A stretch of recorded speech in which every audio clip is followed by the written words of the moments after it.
നമസ്കാരം. ബാർകോഡുകളെ കുറിച്ചിട്ട് ഞാൻ നിങ്ങൾ കുറച്ച് കാര്യങ്ങൾ പറഞ്ഞുതരാം. നിങ്ങൾ അറിയേണ്ട പ്രധാനപ്പെട്ട കാര്യങ്ങൾ മാത്രമാണ് കവർ ചെയ്യുന്നത്. പ്രധാനമായിട്ട് 3 കാര്യങ്ങളാണ്. എന്താണ് ബാർകോഡ്, ഏതൊക്കെ രീതിയിലുള്ള ബാർകോഡുകളുണ്ട്, എങ്ങനെ ഒരു ബാർകോഡ് നമുക്ക് കരസ്ഥമാക്കാനായിട്ട് കഴിയും. എന്താണ് ഈ ബാർകോഡ് എന്ന് വെച്ച് കഴിഞ്ഞാൽ, നമ്മളൊരു പ്രോഡക്റ്റ് എടുക്കുകയാണെങ്കിൽ ആ പ്രോഡക്റ്റിൻ്റെ പുറകിൽ കുറേ ബ്ലാക്ക് ലൈൻസ് കാണാനായിട്ട് കഴിയും. കനം കുറഞ്ഞതും കൂടിയതുമായിട്ടുള്ള കുറേ ലൈൻ, താഴെ കുറച്ച് നമ്പേഴ്സ്. ഇതിനാണ് ബാർകോഡ് എന്ന് പറയുന്നത്. എന്തിനാണ് ഈ ബാർകോഡ് നമ്മൾ പ്രോഡക്റ്റിൻ്റെ പുറകിൽ പ്ലേസ് ചെയ്യുന്നത്? എല്ലാവർക്കും അറിയുന്ന കാര്യമാണ്, എങ്കിലും ഞാൻ വളരെ ചുരുക്കിയിട്ട് പറയാം. നമ്മളൊരു സൂപ്പർ മാർക്കറ്റിലേക്ക് ചെന്ന് കഴിഞ്ഞാൽ, പണ്ടൊക്കെ ആണെങ്കിൽ ഒരു കടയിൽ ചെന്ന് കഴിഞ്ഞാൽ നമ്മൾ ആവശ്യമുള്ള പ്രോഡക്റ്റിൽ എന്തൊക്കെ വേണമെന്ന് പറയുന്നു, അവർ ആ പ്രോഡക്റ്റ് എടുത്ത് തരുന്നു. എന്നിട്ട് അവർ തന്നെ മാനുവലായിട്ട് ഈ പ്രോഡക്റ്റിൻ്റെ ഓരോന്നിൻ്റെയും വില എത്രയാണെന്നുള്ളത് നോക്കിയിട്ട് ഒരു പേപ്പറിൽ കുറിക്കുന്നു. അത് ടോട്ടൽ ചെയ്തിട്ട് ആകെ തുക എത്രയാണെന്നുള്ളത് നമ്മളോട് പറയുന്നു. ഇതായിരുന്നു സിസ്റ്റം. സൂപ്പർ മാർക്കറ്റിൻ്റെ വരവോട് കൂടിയിട്ട് എല്ലാം കമ്പ്യൂട്ടറൈസ് ചെയ്തു. സോ കുറച്ചുകൂടെ സ്പീഡപ്പ് ചെയ്യാനായിട്ട് നമ്മൾ കൊടുക്കുന്ന പ്രോഡക്റ്റുകൾ അവരെന്ത് ചെയ്യുന്നു, ഒരു ബാർകോഡ് സ്കാനർ വെച്ചിട്ട് സ്കാൻ ചെയ്യുന്നു. ഓട്ടോമാറ്റിക്കലി അവരുടെ കമ്പ്യൂട്ടറിൽ ആ പ്രോഡക്റ്റിനെ കുറിച്ചുള്ള ഡീറ്റെയിൽസ്, പ്രത്യേകിച്ച് അതിൻ്റെ വില എത്രയാണെന്നുള്ളത് കാണുന്നു. ദെൻ ഇത്തരത്തിൽ ഓരോ പ്രോഡക്റ്റും 1 സെക്കൻഡോ 2 സെക്കൻഡോ മാക്സിമം പോയി കഴിഞ്ഞാൽ 1 സെക്കൻഡ് എടുത്തിട്ട് അവർക്ക് സ്കാൻ ചെയ്ത് അതിൻ്റെ വില ഡിസ്പ്ലേ ചെയ്യാനായിട്ട് കഴിയും. ഈസി ആയിട്ട് ചെക്കൗട്ട് ചെയ്യാനായിട്ട് പോസിബിളാണ്. സോ ബാർകോഡ് എന്ന് വെച്ച് കഴിഞ്ഞാൽ ഇതാണ്. ഇനി ഈ ബാർകോഡ് നിങ്ങൾക്ക് ആവശ്യമുണ്ടോ എന്ന് ചോദിച്ചു കഴിഞ്ഞാൽ, നമ്മൾ ഒരു പ്രോഡക്റ്റ് ഇറക്കുന്നു. ഇത് നമ്മൾ വിൽക്കാൻ ഉദ്ദേശിക്കുന്നത് സൂപ്പർ മാർക്കറ്റിലാണെന്നുണ്ടെങ്കിൽ തീർച്ചയായിട്ടും ഒരു സൂപ്പർ മാർക്കറ്റിനകത്ത് അവർ യൂസ് ചെയ്യുന്നത് ഇൻവെൻട്രി മാനേജ്മെൻറ്റിനാണെന്നുണ്ടെങ്കിലും ബില്ലിങ്ങിനാണെന്നുണ്ടെങ്കിലും എല്ലാത്തിനും ഒരു ബാർകോഡുകളാണ് യൂസ് ചെയ്യുന്നത്. അതുകൊണ്ട് തന്നെ ബാർകോഡുകളുള്ള പ്രൊഡക്റ്റ് മാത്രമായിരിക്കും ഇത്തരം സ്ഥാപനങ്ങൾ അക്സെപ്റ്റ് ചെയ്യുന്നത്. ബാർകോഡ് ഇല്ല എന്നുണ്ടെങ്കിൽ ഇത്തരം സ്ഥാപനങ്ങൾ, ഒട്ടുമിക്ക സ്ഥാപനങ്ങളും അത് അക്സെപ്റ്റ് ചെയ്യത്തില്ല. നമ്മൾ ഈവൻ എക്സ്പോർട്ട് ചെയ്യുകയാണെന്നുണ്ടെങ്കിലും അവിടെയും മിക്കവാറും വിദേശ രാജ്യങ്ങളിൽ എല്ലാ ഷോപ്സിലും, ഈവൻ ചെറിയ ഷോപ്സിലാണെന്നുണ്ടെങ്കിലും ബാർകോഡ് സിസ്റ്റം തന്നെയാണ്. അതുകൊണ്ട് തന്നെ ബാർകോഡുകളുള്ള പ്രൊഡക്റ്റുകൾ മാത്രമേ അവർ എടുക്കത്തുള്ളൂ. അപ്പോൾ നമ്മൾ ഇന്നൊരു പ്രോഡക്റ്റ് ഇറക്കുകയാണെങ്കിൽ നിർബന്ധമായിട്ടും അതിനകത്ത് ബാർകോഡ് അറ്റാച്ച് ചെയ്യാനായിട്ട് മറക്കാതിരിക്കുക. കാരണം പാക്കേജ് ഡിസൈനിങ് അല്ലെങ്കിൽ പാക്കേജ് പ്രിൻറ്റിങ്ങിൻ്റെ കോസ്റ്റ് എന്ന് പറയുന്നത് വളരെ കൂടുതലാണ്. അപ്പോൾ നമ്മൾ ബാർകോഡ് ഇല്ലാതെ ഇത് പ്രിൻ്റ് ഔട്ട് എടുത്തു കഴിഞ്ഞാൽ പിന്നീട് നമുക്ക് ബാർകോഡ് വേണമെന്ന് തോന്നിക്കഴിഞ്ഞാൽ നമ്മൾ വീണ്ടും ഇതേപോലെ ഒരു ഹ്യൂജ് എമൗണ്ട് മുടക്കേണ്ടതായിട്ട് വരും. സോ ഈ ഒരു റിസ്ക് ഒഴിവാക്കാനായിട്ട് ഇറ്റ്സ് ബെറ്റർ ആദ്യം തന്നെ തുടക്കത്തിൽ തന്നെ ബാർകോഡ് വെച്ചുകൊണ്ട് തന്നെ നിങ്ങൾ പ്രൊഡക്റ്റ് ലോഞ്ച് ചെയ്യാനായിട്ട് നോക്കുക. ഇനി എത്ര ബാർകോഡുകളാണ് എൻ്റെ പ്രൊഡക്റ്റിന് എടുക്കേണ്ടതെന്നുള്ളത് എങ്ങനെയാണ് നമ്മൾ കാൽക്കുലേറ്റ് ചെയ്യേണ്ടത്? നിങ്ങളിപ്പോൾ വിൽക്കാൻ ഉദ്ദേശിക്കുന്നത് ചിപ്സ് ആണെന്ന് വിചാരിക്കുക, ബനാന ചിപ്സ് ആണെന്ന് വിചാരിക്കുക. അപ്പോൾ 100 ഗ്രാമിൻ്റെ ബനാന ചിപ്സിൻ്റെ ഒരു പാക്കറ്റ് നിങ്ങൾക്കുണ്ട്. അതേപോലെ തന്നെ 250 ഗ്രാമിൻ്റെ ബനാന ചിപ്സിൻ്റെ മറ്റൊരു പാക്കറ്റ് നിങ്ങൾക്കുണ്ട്. അപ്പോൾ നിങ്ങൾക്ക് വേണ്ടുന്നത് 100 ഗ്രാമിന് ഒരു ബാർകോഡ് വേണം, 250 ഗ്രാമിന് മറ്റൊരു ബാർകോഡ് വേണം. ഇനി അതുപോലെ തന്നെ മിക്സ്ചർ നിങ്ങൾ വേറെ സെപ്പറേറ്റ് ആയിട്ട് ചെയ്യുന്നുണ്ട്, അതും 100 ഗ്രാം ചെയ്യുന്നുണ്ട്. സോ അതിന് ഒരു ബാർകോഡ് സെപ്പറേറ്റ് ആയിട്ട് എടുക്കണം.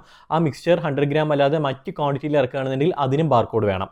എങ്കിലേ ഈ സാധനം സ്കാൻ ചെയ്യുന്ന സമയത്ത് കൃത്യമായിട്ട് ഇത് 100 ഗ്രാം ചിപ്സ് ആണെന്നുള്ളത് അവരുടെ സിസ്റ്റത്തിൽ തെളിയത്തുള്ളൂ. എല്ലാത്തിനും ഒരേ ബാർകോഡ് വെച്ച് കഴിഞ്ഞാൽ അത് സ്കാൻ ചെയ്ത് കഴിഞ്ഞാൽ എല്ലാം കൂടി വരും അതിനകത്ത്. സോ കൃത്യമായിട്ട് ഏത് പ്രൊഡക്റ്റ് ആണെന്ന് ഐഡൻറ്റിഫൈ ചെയ്യാനായിട്ട് ഈ ബാർകോഡ് ഓരോന്നിനും സെപ്പറേറ്റ് ആയിട്ടുള്ള ബാർകോഡ് തന്നെ നമ്മൾ എടുക്കേണ്ടതായിട്ട് വരും. ഏതൊക്കെ രീതിയിലുള്ള ബാർകോഡുകളാണ് ഉള്ളത്? ധാരാളം ഉള്ളതുണ്ട്. ഒന്ന് പ്രധാനമായിട്ടും UPC എന്ന് പറയുന്ന കാറ്റഗറി ഉണ്ട്, EAN എന്ന് പറയുന്ന കാറ്റഗറി, ദെൻ കോഡ് 128, ഇത്തരത്തിൽ ഒരുപാട് രീതിയിലുള്ള ബാർകോഡുകളുണ്ട്. പക്ഷേ നമ്മളിവിടെ എടുക്കേണ്ട ബാർകോഡ് EAN എന്ന് പറയുന്ന 13 ഡിജിറ്റ്സ് വരുന്ന ബാർകോഡാണ്. EAN ബാർകോഡ് ഒട്ടുമിക്ക രാജ്യങ്ങളും അക്സെപ്റ്റ് ചെയ്യുന്ന ബാർകോഡ് തന്നെയാണ് EAN എന്ന് പറയുന്നത്. ഈ EAN ബാർകോഡ് തന്നെ 2 രീതിയിലുണ്ട്. ഒന്ന് GS1 എന്ന് പറയുന്ന ഒരു ഇനം ബാർകോഡ്, മറ്റൊന്ന് നോർമൽ ബാർകോഡ്. അതിന് പ്രത്യേകിച്ച് പേരൊന്നുമില്ല, അതുകൊണ്ട് നമുക്ക് അതിനെ നോർമൽ ബാർകോഡ് എന്ന് വിളിക്കാം.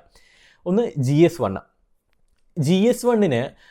GS1 ബാർകോഡ് എന്ന് വെച്ച് കഴിഞ്ഞാൽ ഇൻ്റർനാഷണൽ ലെവലിൽ എല്ലാ രാജ്യവും അക്സെപ്റ്റ് ചെയ്യുന്ന ഒരു ബാർകോഡാണ്.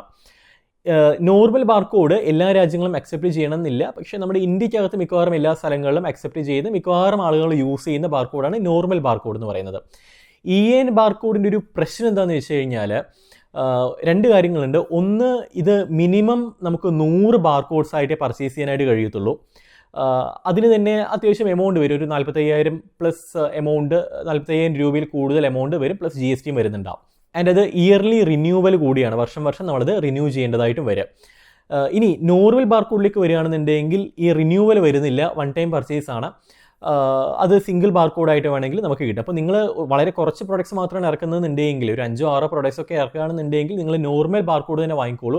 അതെല്ലാം മൾട്ടിപ്പിൾ പ്രോഡക്ട്സ് നിങ്ങൾ പ്ലാൻ ചെയ്യുന്നുണ്ട്, ഒരുപാട് രാജ്യങ്ങളിലേക്ക് നിങ്ങളിത് എക്സ്പോർട്ട് ചെയ്യാനായിട്ട് പ്ലാൻ ചെയ്യുന്നുണ്ടെങ്കിൽ GS1 എന്ന് പറയുന്ന ബാർകോഡാണ് നിങ്ങൾ പർച്ചേസ് ചെയ്യേണ്ടത്. ഇനി നിങ്ങൾക്ക് ഇത് എവിടെ നിന്നാണ് പർച്ചേസ് ചെയ്യാനായിട്ട് കഴിയുന്നത്? GS1 ബാർകോഡ് നമുക്ക് GS1ൻ്റെ ഒഫീഷ്യൽ സൈറ്റിൽ നിന്ന് നിങ്ങൾക്ക് വാങ്ങാം, അല്ലാന്നുണ്ടെങ്കിൽ ഒരു കൺസൾട്ടൻറ്റിനെ വെച്ചുകൊണ്ട് നിങ്ങൾക്കത് വാങ്ങിപ്പിക്കാം. ഇനി നോർമൽ ബാർകോഡാണ് എപ്പോഴും എല്ലാവർക്കും ഒരു കൺഫ്യൂഷൻ വരുന്നത്. ഫ്രീ ആയിട്ട് നോർമൽ ബാർകോഡ് ജനറേറ്റ് ചെയ്ത് കൊടുക്കുന്ന ധാരാളം സൈറ്റുകൾ നമ്മൾ കാണാറുണ്ട്. അത്തരം ബാർകോഡുകൾ എടുത്താൽ മതിയോ? ഒരിക്കലും നിങ്ങൾ അതെടുക്കരുത്. കാരണം നോക്കൂ, ബാർകോഡിൻ്റെ പ്രത്യേകത എന്ന് വെച്ച് കഴിഞ്ഞാൽ, അല്ലെങ്കിൽ അതിൽ ഒരു പ്രത്യേകതയായിട്ട് വരേണ്ട ഒരു കാര്യം യുണീക്ക് ആയിരിക്കണം. അതിലെ നമ്പർ അല്ലെങ്കിൽ ആ barcode it should be unique. ഇപ്പോൾ ഒരു ഹൈപ്പർ മാർക്കറ്റ് എടുക്കുക. ഈ ഹൈപ്പർ മാർക്കറ്റിൽ 10,000 കണക്കിന് പ്രൊഡക്ട്സ് ഉണ്ട്. ഇതിൽ ഈ ഒരു 10,000 പ്രൊഡക്ട്സ് അവിടെ ഉണ്ടെങ്കിൽ ഓരോ പ്രോഡക്റ്റിലും യുണീക്ക് ആയിട്ടുള്ള ബാർകോഡ് ആയിരിക്കണം ഉണ്ടാവേണ്ടത്. ഇൻ കേസ് എന്തെങ്കിലും ഒരു ഡ്യൂപ്ലിക്കേഷൻ വന്നു എന്ന് വിചാരിക്കും. ഇപ്പോൾ നിങ്ങൾ ബനാന ചിപ്സ് 100 ഗ്രാമിൻ്റെ ഒരു ഹൈപ്പർ മാർക്കറ്റിൽ വെച്ചിരിക്കുകയാണ്, നിങ്ങൾ ഫ്രീ ആയിട്ട് ഒരു ബാർകോഡ് എടുത്തിട്ടാണ് അറ്റാച്ച് ചെയ്തിട്ടുള്ളത്.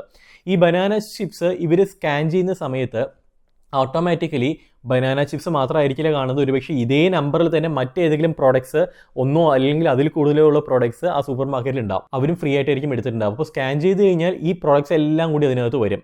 സോ അതുകൊണ്ട് തന്നെ ഇത്തരം പ്രോഡക്ട്സുകൾ, ഇത്തരം ഫ്രീ ആയിട്ട് എടുക്കുന്ന ബാർകോഡുള്ള പ്രോഡക്റ്റുകൾ സൂപ്പർ മാർക്കറ്റിൽ വലിയ രീതിയിലുള്ള ബുദ്ധിമുട്ടുണ്ടാക്കും. അത്തരം പ്രോഡക്റ്റുകൾ സൂപ്പർ മാർക്കറ്റുകാർ ചിലപ്പോൾ അക്സെപ്റ്റ് ചെയ്തെന്ന് പോലും വരത്തില്ല.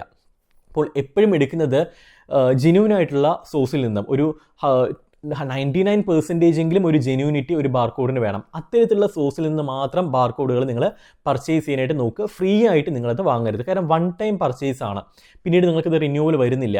അതുകൊണ്ട് തന്നെ അതിനൊരു തുക മുടക്കിയിട്ട് നിങ്ങളത് വാങ്ങുക. അത് വളരെ ചെറിയ എമൗണ്ട് മാത്രമേ വരത്തുള്ളൂ. അത് മുടക്കി വാങ്ങി അതിൽ ഫിറ്റ് ചെയ്ത് വെക്കുക, നിങ്ങളുടെ പാക്കേജിങ്ങിൽ വെക്കാനായിട്ട് ശ്രദ്ധിക്കുക. ഇത്തരം നോർമൽ ബാർകോഡും GS1 ബാർകോഡും എല്ലാം ഞങ്ങൾ പ്രൊവൈഡ് ചെയ്യുന്നുണ്ട്. നിങ്ങൾക്ക് വേണമെങ്കിൽ നമ്മളെ കണക്ട് ചെയ്യാവുന്നതാണ്. ഇനി ഇത്തരം ബാർകോഡുകൾ ഞാൻ പറഞ്ഞു ഇത് എന്തിനാണ് യൂസ് ചെയ്യുന്നുള്ളത്, കുറച്ചുകൂടെ സ്പീഡപ്പ് ചെയ്യാനായിട്ടുള്ള പ്രോസസ്സ്. അത് മാത്രമല്ല ഇൻവെൻട്രി മാനേജ്മെൻറ്റിനും നമുക്ക് നല്ല രീതിയിൽ തന്നെ യൂസ് ചെയ്യാനായിട്ട് കഴിയും. കാരണം ഒരു പ്രൊഡക്റ്റ് സ്കാൻ ചെയ്ത് കഴിഞ്ഞാൽ ഒരു സൂപ്പർ മാർക്കറ്റിൽ കാണാൻ കഴിയും എത്ര ക്വാണ്ടിറ്റി അത് ബാക്കിയുണ്ട് എന്നുള്ളത് ആ പ്രോഡക്റ്റ്. സോ ഇൻവെൻട്രി, ഈവൻ നിങ്ങളൊരു ഒരു വെയർ ഹൗസ് നിങ്ങൾക്കുണ്ട് എങ്കിൽ അവിടെ എത്ര പ്രോഡക്റ്റ് ബാക്കി ഉണ്ട് എന്നുള്ളതും എല്ലാ കാര്യങ്ങളും നമുക്ക് അറിയാനായിട്ട് ഈ ഇൻവെൻട്രി മാനേജ്മെൻറ്റ് പ്രോപ്പറായിട്ട് ചെയ്യാനായിട്ട് ഈ ബാർകോഡുകൾ വലിയ രീതിയിൽ തന്നെ നമ്മൾ സഹായിക്കും. സോ ബാർകോഡിൻ്റെ സേവനത്തിനായിട്ട് നമ്മളെ കണക്ട് ചെയ്യാവുന്നതാണ്. മറ്റൊരു വിഷയമായിട്ട് കാണാം. അതൊരു Siju Rajan signing off. Good bye.